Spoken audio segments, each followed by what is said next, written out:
Welcome to the fourth video in this deep learning library series. So in the previous video we had already tested our architecture, our neural network architecture on a classification problem, and as you can already see, we had used the same setup I have here. So we had used cross entropy loss and ReLU and sigma deactivation functions. We had used two hidden layers, and so in this video I'm going to be testing this architecture on regression problem, a very simple regression problem. So we'll try to predict a squared function.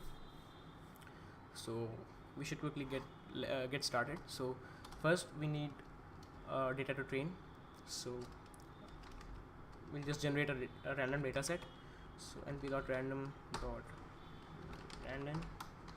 and we're gonna have 1 by 200 matrix. So 1 by 200 signifies that we have 200 data points, and each data point has just one feature. So which means the size of our training set is 200, and each of the set contains one feature.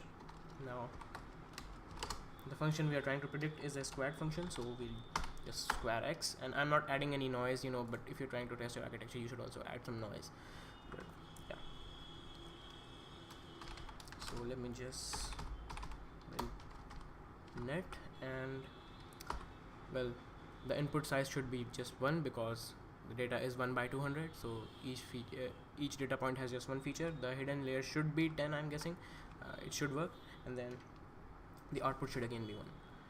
Now to activate the first hidden layer, we are going to be using ReLU, and we don't need second activation function for regression.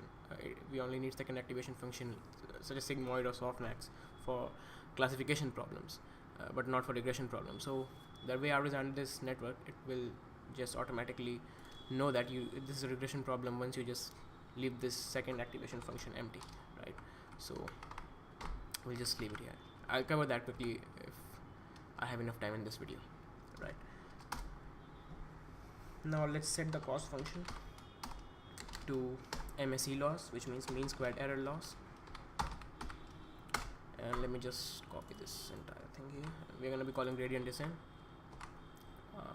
Let me just check on the formatting. Yeah, so we have x, y, alpha is 0.07. I should set it to 1, and then epoch, yeah, probably 300. So, and we are not going to be calculating an accuracy for regression problems because it's not that simple to calculate an accuracy for regression problems, because you are not trying to predict the exact value, which is trying to reach near the regression value. So we're not going to be calculating an accuracy, but we will look at the cost function, and it decreases continuously throughout the course of the execution of gradient descent, which means our gradient descent algorithm is working fine. So let's just run this program.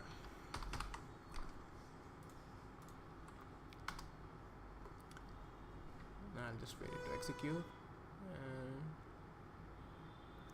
Yeah, so the first execution should be, yeah, it's running. It will first run the binary classification test, which I already discussed in previous video. As you can see, the cost is decreasing and the accuracy is 87.5. That's what we had got in the previous video. And so this now starting from here, the loss at 0, this is the loss for our regression problem. So as you can already see, the loss keeps on decreasing throughout the course of the execution, so which means that the implementation of gradient descent is correct, and we have already tested, just now we have tested the network with both a classification and a regression test. So yeah, there's that. Now let me just well, I guess this is a short video. Let me just check. Yeah, it's just 4 minutes. So let me just quickly describe the architecture and how this regression problem is working, the execution of the network. So what happens when you just leave this activation list empty and do not describe the activation for the output layer, right, the final hidden layer. So let me just quickly come back here. So when you leave this the activation function for the output layer as empty, what this does is, when in the constructor, as you can already see, the last function to be called is check activation. So let me just come down to the definition here.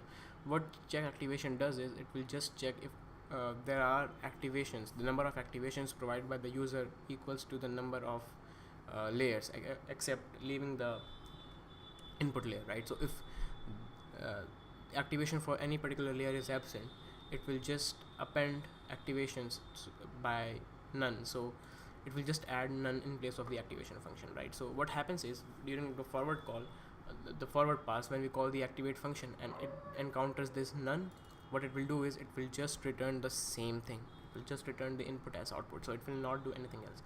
So, and that's what we want during regression. And the same thing happens, not the same thing, but something like that will happen when the backward, during the backward pass, when you call this function deactivate. So it's something here, when deactivate is called, and if there is no activation provided, deact will return 1. The activation function will return just 1. And well, you can look at the entire network architecture to understand why 1 is the suitable value here. I will not describe that now, but as you can see, on the contrary, whenever ReLU, tanh, or sigmoid function is, or softness function is called, it will perform all sorts of complicated calculations before returning the deactivation value or the derivative value. So that's how this function or this architecture works. And so depending on the time you're watching this video, the code on the GitHub might not be exactly identical to the code that I've written here, because I will format this code properly before uploading it on GitHub. So do check the link in description. It might also have some updated things that I have already not made videos about. So yeah, but all the things are well documented. And so if you want to contribute, there are few steps written on the GitHub README link, so you can go there and refer to that. And in the next video, I'll probably add some more advanced optimization algorithms such as ADAM, momentum, RMS prop, and whatnot. Or probably I'll I was thinking that I should use Xavier's initialization to initialize the parameters. That has been known to provide a speed up while training, or I'll add some of those things. So I've not decided yet, so stay tuned for the next one, and I'll cover a few other advanced topics in the next video. Thank you for watching, and stay tuned for the next one.